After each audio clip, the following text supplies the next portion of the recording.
آج کوئی ایسی شخصیت ہے جو یہ اٹھ کے دعویٰ کرے کہ میں خدا کا بھیجا ہوا پیغمبر، اور اس کے پاس اپنے دعوے کی صداقت کا اتنا بڑا ثبوت ہو جو ثبوت محمد صلی اللہ علیہ وسلم کے سچے ہونے کا تھا، ایسی حفاظت محمد صلی اللہ علیہ وسلم کے گیٹ اپ کی خدا نے کی ہے.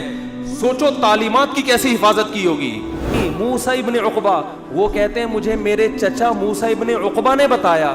بھائی موسیٰ ابن عقبہ نے بھی نبی کا زمانہ نہیں پایا. وہ کہتے ہیں موسیٰ ابن عقبہ کہتے ہیں حدثنی قریب، مجھ سے عبداللہ بن عباس کے شاگرد قریب نے بیان کیا. ارے بھائی قریب نے بھی محمد صلی اللہ علیہ وسلم کو نہیں دیکھا. امام ترمذی کہتے ہیں ذرا خاموش ہو جاؤ. قریب کہتے ہیں حدثنی عبداللہ ابن عباس، مجھ سے عبداللہ ابن عباس نے بیان کیا، اور انہوں نے نبی کے چہرے انور کی طرف دیکھ کے فرمایا کان النبی صلی اللہ علیہ وسلم افلج ثنیتین، کہ نبی کے سامنے کے دو دانتوں کے درمیان میں خلا تھا. مفتی طارق مسعود اسپیشل. ایک یتیم جو نہ لکھنا جانتا ہے نہ پڑھنا جانتا ہے، عرب کے ایک ایسے ماحول میں پیدا ہوا جہاں ایجوکیشن کا نام و نشان نہیں ہے، اور ابھی آپ کو ایک چھوٹی سی ریاست بھی پوری طرح نہیں ملی مدینہ کی، اس میں بھی چاروں طرف آپ کے دشمن. مسجد نبوی جتنی بڑی ہے نا اب، پورا مدینہ نبی کے دور میں اس سے چھوٹا تھا. سمجھ میں آ رہی ہے؟ جو مدینہ شہر تھا نا، آج جو مسجد نبوی ہے مدینہ شہر اس سے چھوٹا تھا. پوری اسلامی تاریخ ہے. آپ کوئی ماہر آدمی ہو نا آپ کو بتائے گا مسجد نبی کے اندر یہاں حضرت ابو بکر کا گھر تھا، یہاں حضرت عمر کا گھر تھا، یہاں حضرت ابو ہریرہ آیا کرتے تھے، یہاں یہ ہوتا تھا. یہاں پوری مسجد نبی کے اندر پوری مدینہ کی تاریخ ہے. اتنی چھوٹی سی جگہ، بہت کمزور معمولی سی ریاست جو اپنے پاؤں پہ ابھی کھڑی بھی نہیں ہو پا رہی، سنبھل بھی نہیں پا رہے، اور خطوط لکھے جا رہے ہیں ہرقل کو. ہے بھائی خطوط کس کو لکھے جا رہے ہیں؟ بڑے بڑے ملکوں. اس وقت ایسے جیسے رشیا، امریکہ اور برٹش، ان حکومتوں کو خطوط لکھے جا رہے ہیں. اس میں کیا کہا جا رہا ہے؟ انی رسول اللہ علیکم جمیعا، مجھے گاڈ نے میسنجر بنا کے بھیجا ہے. کس کی طرف؟ آپ کہتے ہیں جب اللہ کو اللہ کہا جائے گا تو گاڈ کیوں کہہ رہے ہو پھر بار بار؟ گاڈ اس لیے کیونکہ یہ لفظ گوروں کے لیے بھی ایکسیپٹیبل ہے نا. بھائی گاڈ کو تو وہ بھی مانتے ہیں نا، اللہ کو نہیں مانتے. گاڈ کو تو مانتے ہیں نا، تو اس لیے میں گاڈ کا لفظ استعمال کر رہا ہوں. سمجھ رہے ہو کہ نہیں سمجھ رہے؟ لبرل لوگ بھی بولیں یہ اللہ کیوں لے کر آ رہے ہیں بیچ میں. تو بھائی گاڈ کا لفظ سب کے لیے قابل قبول ہے کہ نہیں ہے؟ انگلش میں خدا کو کیا کہتے ہیں؟ گاڈ کہتے ہیں. کیونکہ انگریز بھی او مائی اللہ نہیں کہتے، او مائی گاڈ کہتے ہیں. آپ کہہ سکتے ہیں کہ انگریز تو آپ کا بیان سن نہیں رہے، تو وہ لوگ ضرور سن رہے ہیں جو انگریزوں سے ڈسے ہوئے ہیں. ٹھیک ہے، اور ہو سکتا ہے یہ ٹرانسلیشن ہو جائے انگلش میں بعد میں، یہ بھی ممکن ہے. نہیں بھی ہو تو کوئی ترجمہ کر کے بتا دے. کچھ گوروں نے بھی بیانات سنے ہیں. تو اب میں آپ سے ایک بات عرض کر رہا ہوں کہ دنیا میں اس سے بڑے سفیر کی کوئی مثال مل نہیں سکتی، جو دعویٰ بھی کر رہے ہیں کہ میں تمام لوگوں کی، اللہ کی طرف سے تمام انسانوں کا رسول، اور اس دعوے پر عمل بھی کر کے دکھا رہے ہیں. بڑے بڑے بادشاہوں کو خطوط لکھ رہے ہیں. بعض بادشاہوں نے جب آپ کا خط دیکھا تو اسے پھاڑ دیا. آپ نے فرمایا اللہ اس کے اسی طرح ٹکڑے کرے گا جس طرح اس نے میرے خط کو پھاڑا ہے. آپ کہہ سکتے ہیں بھائی کسی کے خط کو پھاڑنے پر اتنی بڑی بد دعا کیسے دی جا سکتی ہے؟ بات یہ ہے کہ دعویٰ جتنا بڑا ہو اس دعوے کا انکار بھی اتنا ہی بڑا جرم ہوتا ہے. اس کے ذمہ لازم تھا، کیونکہ نئے پیغمبر کا لوگ انتظار کر رہے تھے. لوگوں کو یقین تھا کہ حضرت عیسیٰ ابن مریم آخری نبی نہیں ہے. عیسائی بھی انتظار کر رہے تھے، یہودی بھی انتظار کر رہے تھے. ایسے موقع پہ اگر کوئی دعویٰ کرے تو دعویٰ سنتے ہی اس کو پھاڑ ڈالنا یہ اللہ سے دشمنی لینے کے مترادف ہے. اس لیے رسول اللہ صلی اللہ علیہ وسلم نے فرمایا لا يسمع بی احد من هذه الامة یہودیا کان او نصرانیا ثم لم یؤمن بالذی ارسلت به الا دخل النار. فرمایا میری پوزیشن یہ نہیں ہے کہ کوئی میری دعوت سنے اس کا دل چاہے تو مان لے, دل چاہے تو نہ مانے. نا نا نا نا نا نا. میری حیثیت یہ ہے کہ اس امت میں کوئی یہودی عیسائی میرے بارے میں سنے اور پھر تحقیق کر کے مجھ پر ایمان نہ لے کر آیا تو اس کا ٹھکانہ جہنم کی آگ ہے. اس نے اس کو ویلیو کیوں نہیں دی؟ بالکل اس کی مثال ایسے جیسے کلاس روک کر ایک شخص کہہ رہا ہے مجھے پرنسپل نے بھیجا ہے, اور ٹیچر اس کی بات کو لفٹ کرانے کے لیے تیار نہیں ہے, تو آپ کیا سمجھتے ہیں پرنسپل چھوڑ دے گا اس کو؟ اور وہ کہہ بھی رہا ہے کہ میں سب پوری کلاس کے لیے پیغام لے کر آیا ہوں, اور پیغام بھی بہت اہم ہے. آج لبرل لوگ اعتراض کرتے ہیں نا, یہ کیا بات ہے محمد صلی اللہ علیہ وسلم پر کوئی ایمان نہ لے کر آئے تو جہنم میں جائے گا. اتنی اتنی سی باتوں پہ جہنم ہے بھائی, اتنی اتنی سی باتوں پہ. یعنی وہ کہتے ہیں نا یہ لوگ ذرا ذرا سی بات پہ کہاں پھینک رہے ہوتے ہیں جہنم میں ڈال. بھائی اتنی سی بات ہے نہیں, کیونکہ دعویٰ یہ کہ مجھے خدا نے بھیجا ہے. اب آپ کے ذمے ہے کہ آپ تحقیق کرو کہ یہ اپنے دعوے میں جھوٹے ہیں یا سچے. آپ اس کان سے سن کے اس کان سے نکالنے کا آپشن آپ کے پاس ختم ہو گیا. ابھی آپشن نہیں ہے آپ کے پاس کہ ادھر سے سنیں اور ادھر سے نکال دیں گے یار یہ مسلمانوں کے مذہبی معاملات ہیں, چھوڑو. آپ کہہ سکتے ہیں کہ کیا دلیل ہے آپ کے پاس کہ محمد ابن عبداللہ صلی اللہ علیہ وسلم اس دعوے میں سچے تھے؟ کیا دلیل ہے آپ کے پاس؟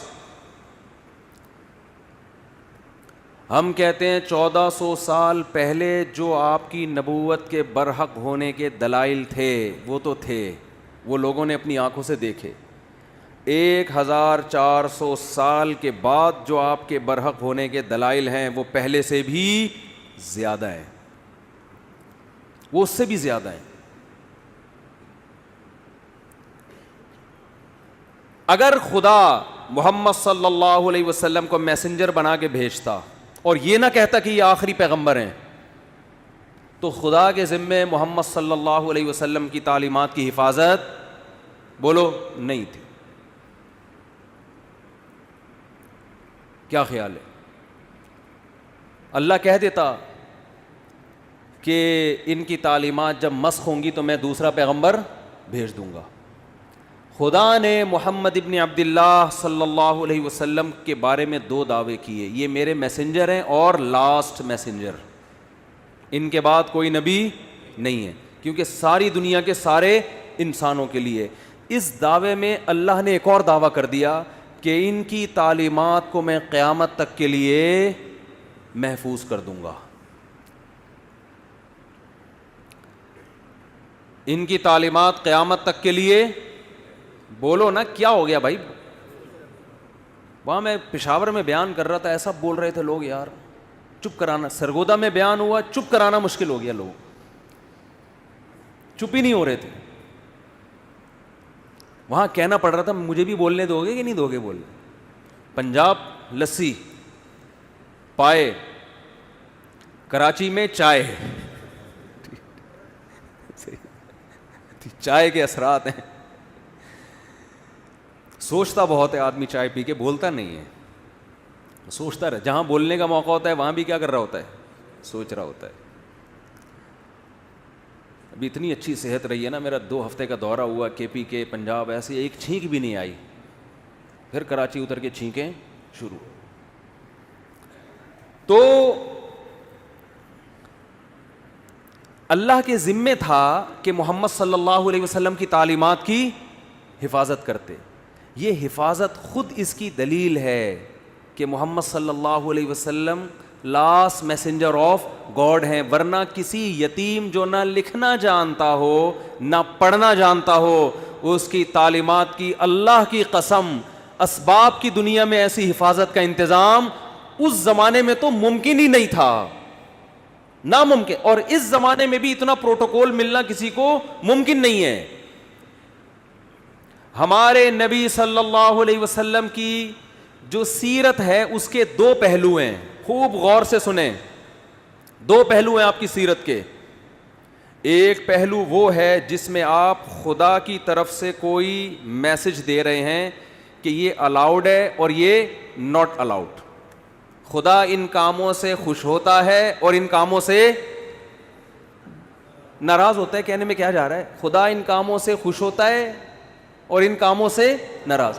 جب کوئی کہے بولو تو خدا نہ بولنے سے ناراض ہوتا ہے, یہ بھی ایک ہے نا. ان کاموں سے اللہ خوش ہوگا اور ان کاموں سے اللہ ناراض ہوگا. اللہ تعالیٰ نے محمد صلی اللہ علیہ وسلم کو اپنا سفیر بنایا اور یہ بھی دعویٰ کیا کہ یہ آخری نبی ہیں, اور یہ بھی دعویٰ کیا, اسی میں یہ خود بخود دعویٰ ہو گیا کہ ان کی تعلیمات قیامت تک کے لیے محفوظ کر دوں گا, جبکہ اس زمانے میں محفوظ کرنے کا کوئی انتظام, ایسا پراپر انتظام نہیں تھا جو بعد میں لوگوں میں ایجاد ہوا ہے.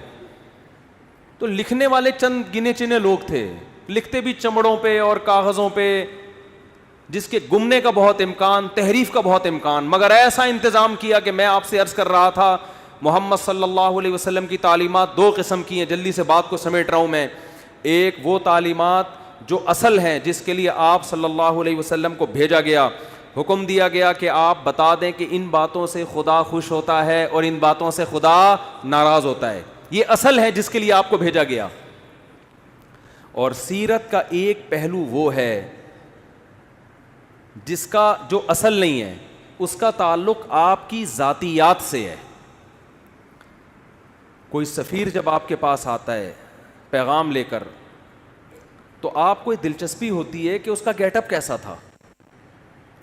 کوئی بھی جو بھی مشہور شخصیات ہوتی ہیں نا, لوگ ان کو دیکھنا چاہتے ہیں, ان کے بارے میں پوچھتے ہیں. میں جب تک ویڈیو پہ نہیں آتا تھا لوگ پوچھتے تھے کیسے ہیں بھائی مفتی صاحب, موٹے ہیں, پتلے ہیں, لمبے ہیں, ٹھگنے ہیں, کیا ہیں, لوگ پوچھتے تھے میرے بارے میں. ہم شکر ہے اس وقت ویڈیو نہیں بناتے تھے کیونکہ ہم بہت باریک تھے, آواز جاندار رکھی ہوئی تھی, باڈی باریک. تو لوگ مجھے کہتے تھے جیسی آپ کی آواز ہے آپ خود بھی ویسے ہی ہیں. میں کہتا نہیں, تسمع بالمعید خیر من ان تراہ, مجھے دیکھنے سے بہتر ہے سننے پر اکتفا کرو.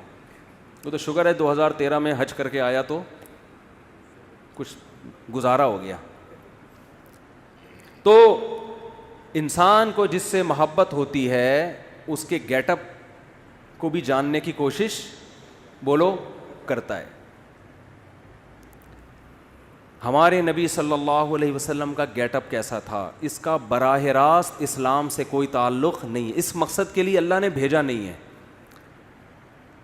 یہ وہ احکام ہیں جو نسبتاً کم ویلیو رکھتے ہیں.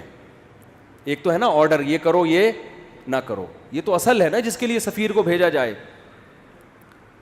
اللہ نے آپ صلی اللہ علیہ وسلم کی سیرت کا وہ پہلو جس کی ویلیو نسبتاً کم ہے اس کی ایسی حفاظت کی ہے, یہ بتانے کے لیے کہ جو اصل تھا اس کی کیسی حفاظت کی ہوگی.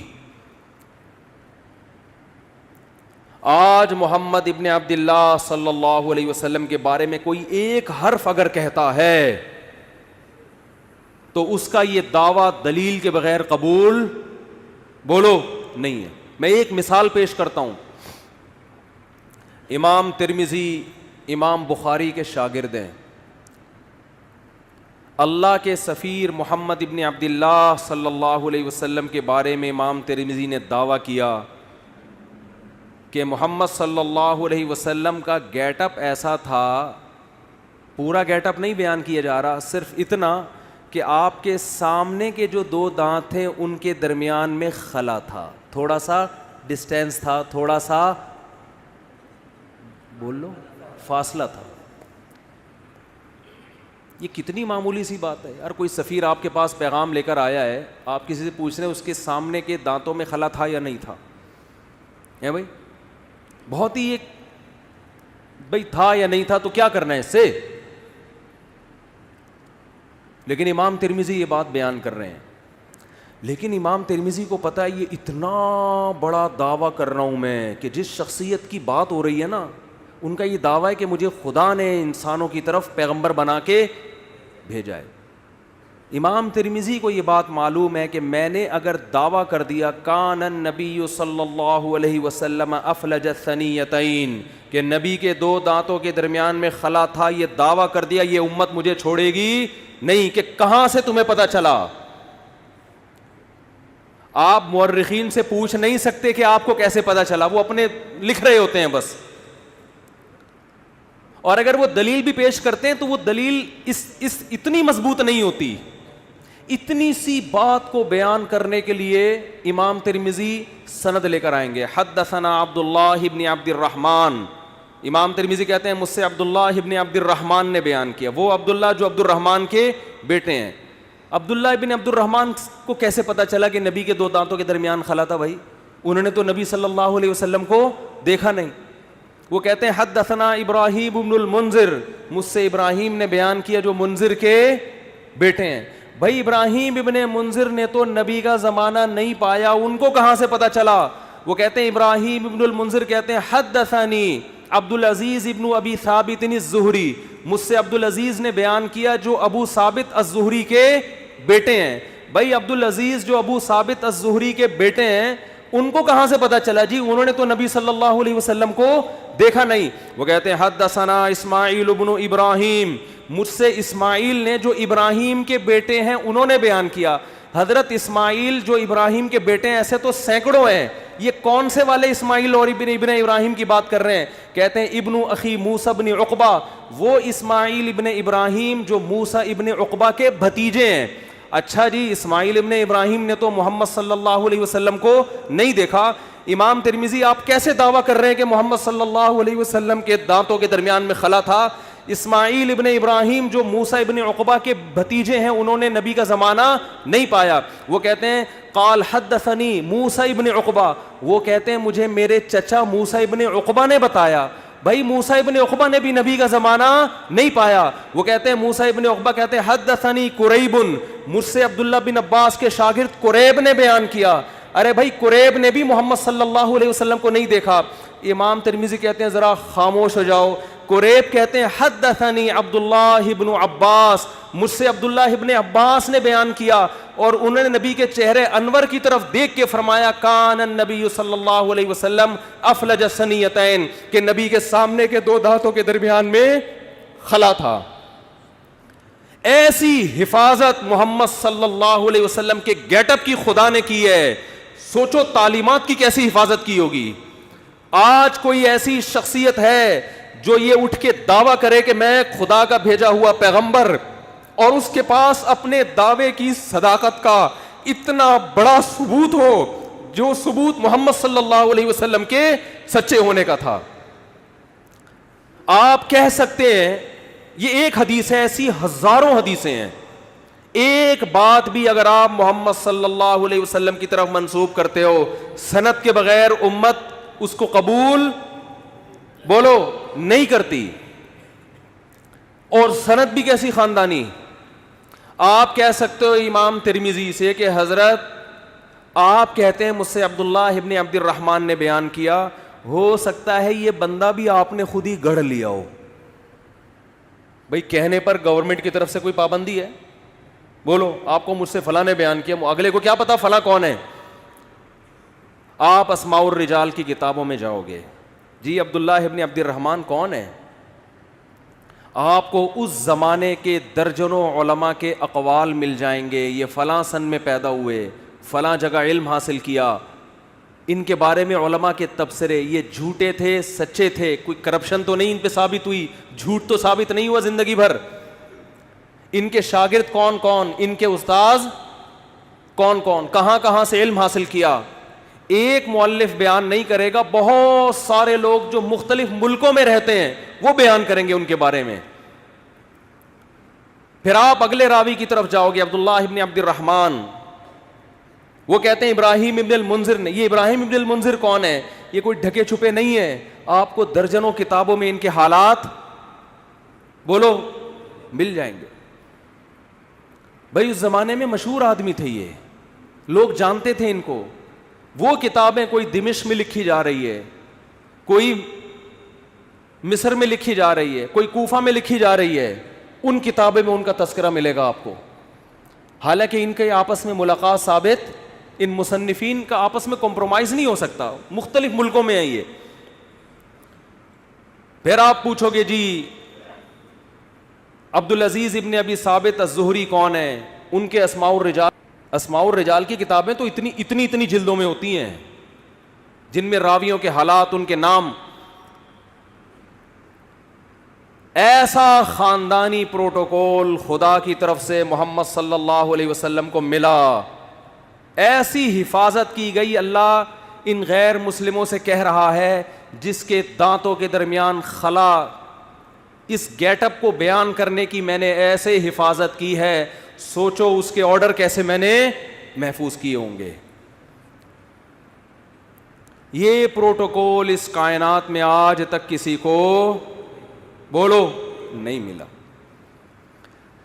ہم یہ سیرت سن کے خوش ہوتے ہیں, ہونا بھی چاہیے, لیکن اس میں ہمارے لیے ایک پیغام ہے کہ محمد صلی اللہ علیہ وسلم جیسے غیر مسلموں کی طرف بھیجے گئے تو مسلمانوں پر بھی لازم ہے یا نہیں کہ آپ صلی اللہ علیہ وسلم کو فالو کریں. امام بخاری اپنی سند سے حدیث لے کر آتے ہیں, نبی صلی اللہ علیہ وسلم نے فرمایا اعفوا اللحا, نبی نے خدا کا پیغام پہنچایا, داڑیاں بڑھاؤ. نبی پیغام دے کے بولو نا بھائی, چلے ختم. اللہ کی حجت اپنے بندوں پر تمام. اب جب آپ یہ حدیث دیکھیں گے, آپ امام بخاری سے پوچھیں گے نا یہ آپ کو کس نے کہا کہ نبی نے حکم دیا؟ امام بخاری سند, مجھ سے فلاں نے, مجھ سے فلاں نے, مجھ سے فلاں نے. پھر ان راویوں کی آپ ہر جگہ تحقیق کر سکتے ہو. پھر امام ترمذی بھی بیان کر رہے ہیں, امام مسلم بھی بیان کر رہے ہیں. کیوں؟ کہ کل قیامت کے دن اللہ آپ سے سوال پوچھے گا کہ میں نے اپنے میسنجر کے ذریعے پیغام پہنچایا تھا کہ اللہ کی طرف سے تمہیں حکم ہے داڑھی بولو نا بھائی بڑھاؤ. بس تمہیں اگر کوئی کنفیوژن تھی کہ پتہ نہیں حکم دیا ہے کہ نہیں دیا, تو میں نے تمہاری وہ کنفیوژن دور کر دی تھی. بس آپ کہہ سکتے ہیں اللہ اگر تیرا اتنا اہم حکم تھا تیرے حبیب کا, تو میں نے جب داڑھی نہیں رکھی تو سزا کیوں نہیں ملی؟ اللہ کیا کہے گا؟ یہ دنیا دارالامتحان تھی, دارالجزا کیا ہے؟ بولتے کیوں نہیں بھائی؟ بس اب آپ کی مرضی. مولوی صاحب بھی آپ کو یہ حدیث سنا کے جمعہ پڑھا کے گھر نکل جائیں گے, کیونکہ مولوی صاحب کا پولیس سے کوئی تعلق. قرآن کہتا ہے نا محمد صلی اللہ علیہ وسلم کے بارے میں کہ لست علیہم بمسیطر, آپ ان پر نگہبان نہیں ہیں. میسنجر کا کام حکم پہنچانا ہوتا ہے, منوانا بولو نہیں ہوتا. تو میسنجر کا کام پیغام پہنچانا بس. اسی پیغام میں جو خدا نے اپنے حبیب صلی اللہ علیہ وسلم کو دیا, اس میں حکم دیا ان کو پیغام پہنچا دو, بس آگے نہیں کچھ. لا تقربوا الزنا. اچھا کچھ پیغام ایسے ہیں جو خدا کی ذات سے نکلے ہیں براہ راست, قرآن کی شکل میں محفوظ ہوئے, کہ اس میں اے نبی ہم جب کسی کو پیغام دے کے بھیجتے ہیں, بعض دفعہ پیغام اتنا اہم ہوتا ہے کہ وہ لکھ کے دے دیتے ہیں, بھائی یہ پڑھ کے سنا دو, اور بعض دفعہ کہتے ہیں یہ بھی بتا دینا, یہ بھی بتا دینا. تو اس میں میسنجر کے الفاظ اپنے ہوتے ہیں, پیغام بھیجنے والے کا ہوتا ہے. حدیث بھی اللہ کا پیغام ہے, الفاظ کس کے ہیں؟ محمد صلی اللہ علیہ وسلم کے. قرآن بھی اللہ کا پیغام, الفاظ بھی کس کے؟ اللہ کے. تو جو اللہ نے قرآن میں حکم دیا, جو پیغمبر نے قرآن پہنچایا, اور وہ بھی اسی طرح محفوظ ہے, اس میں بھی ذرہ برابر تبدیلی نہیں ہوئی. اس پیغام میں کیا ہے؟ لا تقربوا الزنا, ان سے کہہ دو کہ زنا کے قریب بھی پھٹکنے کی اجازت. بولتے کیوں نہیں. زنا کرنا تو دور کی بات. آج صبح ایک لڑکی کا فون آیا, 5 سال سے میرا ریلیشن کسی بندے سے, اب وہ شادی نہیں کر رہا. میں نے کہا بالکل ٹھیک کر رہا ہے, وہ حرام کاروں کے لیے یہی ہونا چاہیے. جب اس نے حرام مزے لے لیے تو وہ کیوں بیوی بنائے گا بھائی؟ کیوں بیوی بنائے گا وہ؟ اس کو حرام چسکے لگ گئے نا. رو رہی ہے, اس کو منع. میں نے کہا میں کیوں سمجھاؤں اس کو؟ خدا نے مرد اور عورت کو نکاح کے علاوہ کسی بھی راستے سے قریب جانے کی اجازت بولو نہیں دی ہے. محمد صلی اللہ علیہ وسلم جو گاڈ کا پیغام لے کر آئے.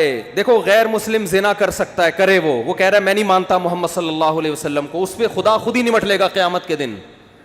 مسلمان کے پاس نبی کے حکم کے سامنے نو کا آپشن نہیں ہے.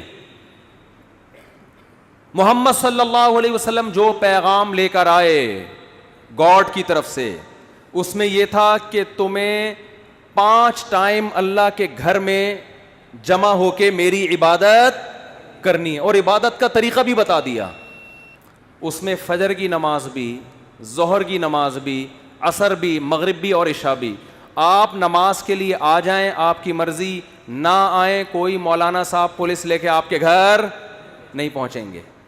اس سے اس خوش فہمی میں نہ رہیں کہ نماز آپشنل ہے. نہ نہ نہ نہ نہ, اللہ نے محمد صلی اللہ علیہ وسلم کو اپنا سفیر بنایا اور آپ کی نبوت پہ سینکڑوں دلائل قائم کر کے بتا دیے کہ تمہارے اوپر میری حجت تمام ہو چکی ہے, تم آؤ نہ آؤ تمہاری مرضی.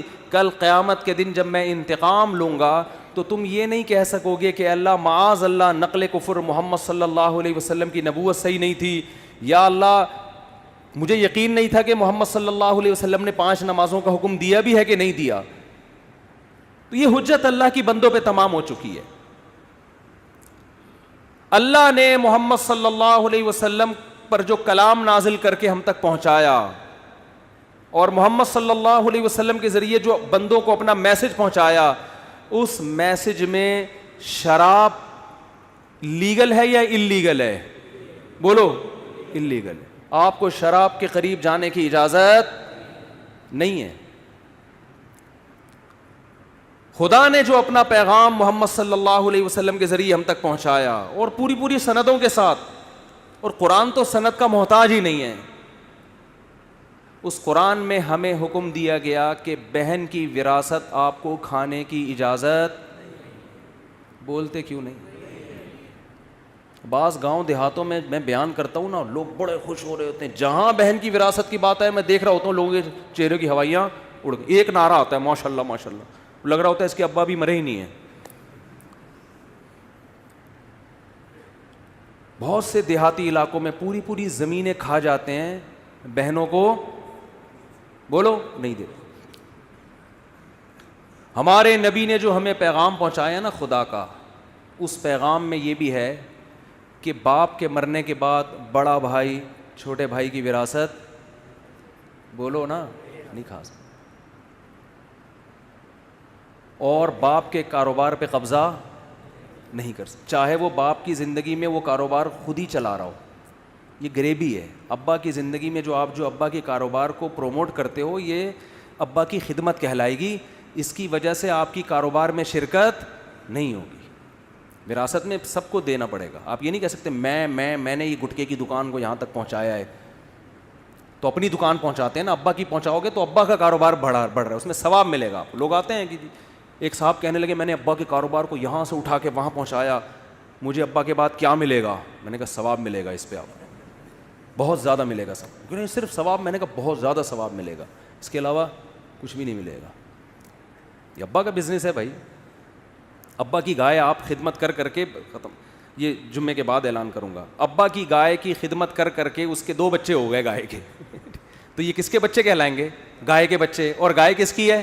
ابا کی. تو ابا کی ہوں گے نا, آپ کے تھوڑی ہو جائیں گے. یہ بڑھوتری جب ہوتی ہے تو جس کی چیز ہو اسی میں بڑھوتری ہوگی نا. آپ وسیم بھائی کو کھلا کے آپ نے ڈبل کر دیا وسیم بھائی, تو وہ وسیم بھائی آدھے آپ کے تھوڑی ہو جائیں گے کہ جی میرے کھلائے ہوئے کی وجہ سے ڈبل ہو گئے, لہذا آدھے میرے آدھے آپ اپنے ہیں. بھائی جس چیز میں گروتھ ہوتی ہے تو وہ وہی چیز کہلاتی ہے. سمجھتے ہو؟ سمجھتے سب ہیں. ہاں ایک صاحب, کیا کرے یار, مثالیں اتنی ہیں, چھوڑو وقت بھی پورا ہو گیا ہے. تو بھائی یہ جو خدا کے پیغامات ہم تک آئے ہیں نا, اللہ کے پیغامات, ان پیغامات میں کچھ تو آپشنل ہیں, کچھ تو اللہ نے خود ہی اختیار دے دیا. تہجد پڑھو, نہیں پڑھو ٹھیک ہے, پڑھ لو گے اچھی بات ہے, نہیں پڑھو تو ضروری نہیں. اشراق پڑھ لو اچھی بات ہے, نہیں پڑھو تو کچھ غریبیاں بھی رکھی ہیں اللہ نے, وہ تمہاری مرضی. لیکن کچھ ایسے ہیں جس میں جو حلال و حرام سے جن کا تعلق ہے. داڑھی رکھنا ضروری ہے, اور بہنوں کی وراثت ان کے حوالے کرنا ضروری ہے.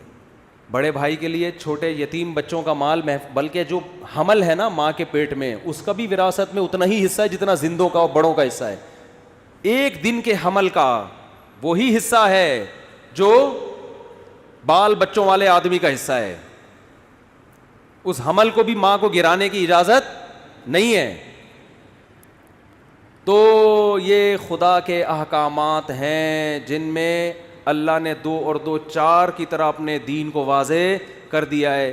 اور اللہ فرماتے ہیں وَلَا تَحْسَبَنَّ اللَّهَ غَافِلًا عَمَّا يَعْمَلُ الظَّالِمُونَ, ظالم جو کچھ کر رہا ہے اللہ کو اس سے غافل نہ سمجھو, کیونکہ یہ دنیا دار الامتحان ہے, دار الجزا نہیں ہے.